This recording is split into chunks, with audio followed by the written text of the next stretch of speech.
Nah, sekarang berhubung ada Kiai Imad, saya ingin bertanya sebentar saja terkait masalah itu. Saya pernah mendengar dari orang yang menceritakan kepada saya terkait masalah nasab mereka yang saya sempat menuduh mereka bahwa mereka bukan zuriyah Nabi, karena ada pernyataan begini ya. Mereka itu mengatakan bahwa datuk mereka yang bernama Ali As-Sakran, beliau itu muncul di abad 9, dan di situ beliau mengisbat nasab Ba'alawi ini melalui jalur mimpi.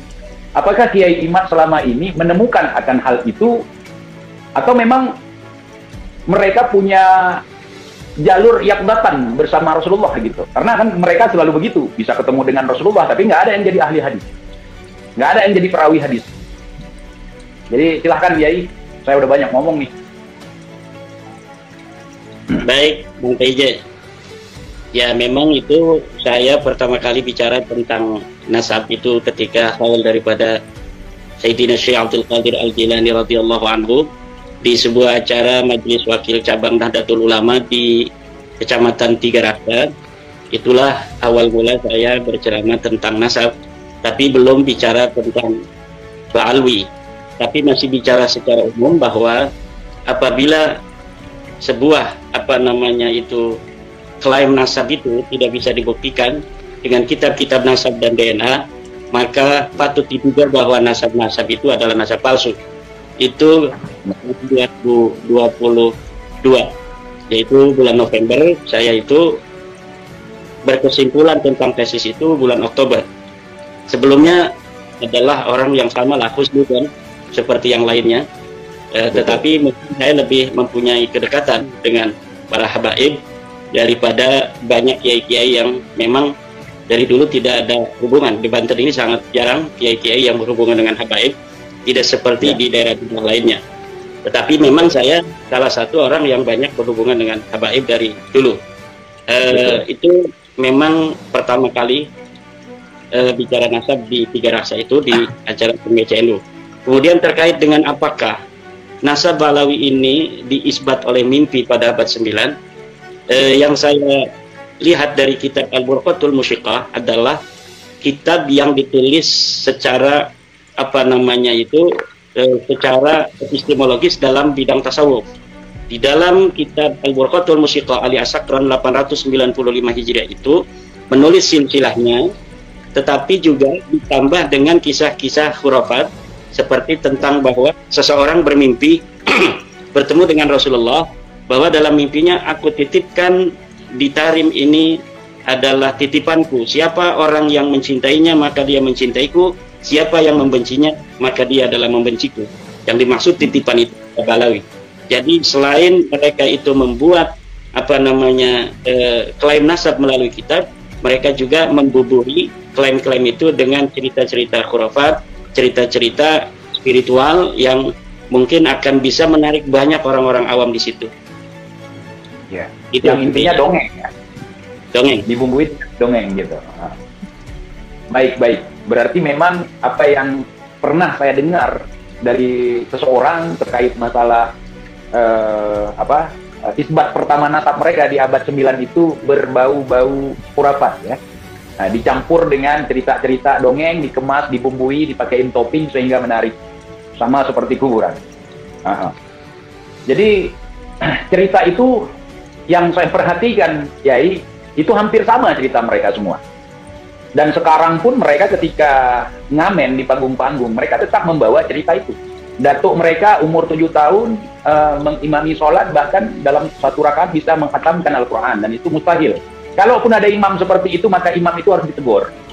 Harus pakai perasaan, karena ada jamaah makmum yang tua, makmum yang sakit-sakitan di belakang, kan nggak boleh. Imam itu egois gitu, nggak boleh.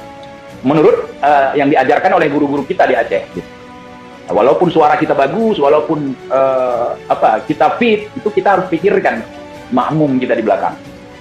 Ala kulli hal, sewaktu Kiai Imad membahas pertama kali terkait masalah nasab mereka itu, apakah Kiai Imad itu sudah menuntaskan tesisnya atau sudah menguji melalui universitas seperti yang digadang-gadangkan oleh Bang Rizik gitu. Karena kan sekarang mereka itu ngajak diskusi di Robitoh Alawiyah. Yang jadi pertanyaan saya, Yai, sejak kapan Robitoh Alawiyah itu jadi universitas?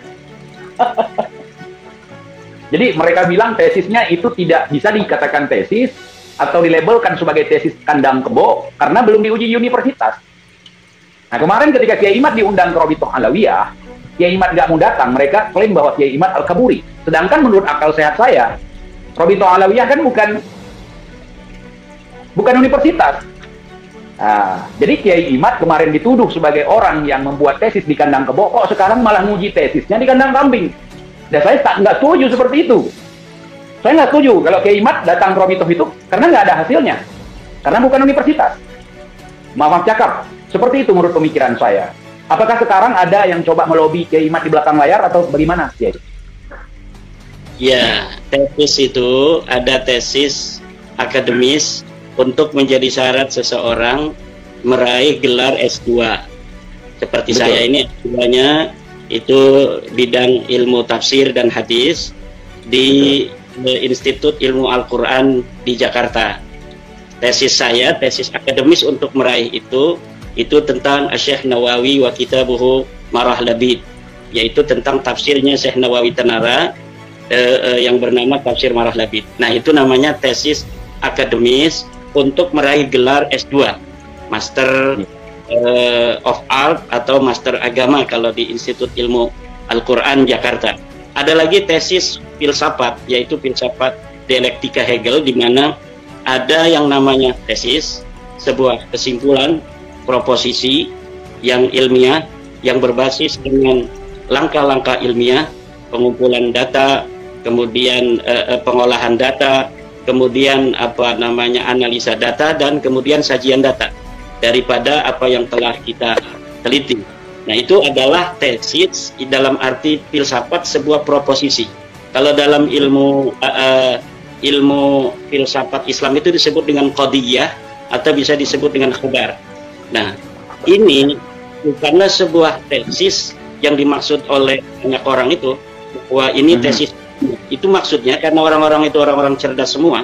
Tesis itu tidak bermakna bahwa itu adalah sebuah syarat untuk seseorang meraih gelar S2. Betul. Itu Seseorang dulu. Kalau tesis S1 kan itu ada. Betul. Sebuah kesimpulan ilmiah seseorang tentang sebuah hal yang dia teliti, itu disebut tesis. Gitu. Atau nanti juga dalam beberapa kesempatan banyak yang mengatakan ini sebenarnya punya Kiai Imad ini antitesis, karena sebelumnya sudah ada tesis bahwa Ba'alawi adalah cucu Nabi. Kata saya itu bukan tesis, tapi itu hanya bermodal husnudon belaka. Karena selama ini tidak ada penelitian dari para peneliti-peneliti yang handal bahwa pengakuan Ba'alawi sebagai cucu Nabi ini bisa dibuktikan secara kebenaran yang objektif. Kebenaran-kebenaran yang selama ini disajikan hanya kebenaran subjektif yang spekulatif, yang tidak berlandaskan oleh standar kebenaran ilmiah, di mana standar kebenaran ilmiah itu pertama dia haruslah bersifat logis, yang kedua bersifat empiris verifikatif. Nah, bagaimana sifat kebenaran dari tesis atau yang proposisi yang mereka katakan mereka cucu Nabi itu disebut kebenaran ilmiah yang logis apabila orang yang ada di abad 9, Ali As-Sakran 895 Hijriah menyimpulkan sebuah proposisi Ahmad bin Isa yang ada di 345 Hijriah mempunyai anak bernama Ubed, Mang Ubed ini, tetapi sama sekali tidak ada data sumber sebelumnya. Dimana kan ini Bang TJ ada sebuah teori kebenaran namanya teori koherensi, di mana dalam teori kebenaran koherensi sebuah pernyataan itu dapat diakui kebenarannya apabila pernyataan itu sesuai koheren dengan pernyataan-pernyataan sebelumnya. Sebuah kitab yang ada di abad 9 isinya dalam sejarah itu dapat diterima apabila sejarah itu sesuai koheren dengan sejarah-sejarah yang ditulis pada sebelumnya. Apabila sejarah ini melibatkan sebuah tokoh dan kejadian yang ada di masa lalu, maka kitab yang abad 9 ini harus sesuai dengan kitab-kitab yang ada di masa di mana tokoh dan peristiwa sejarah itu terjadi.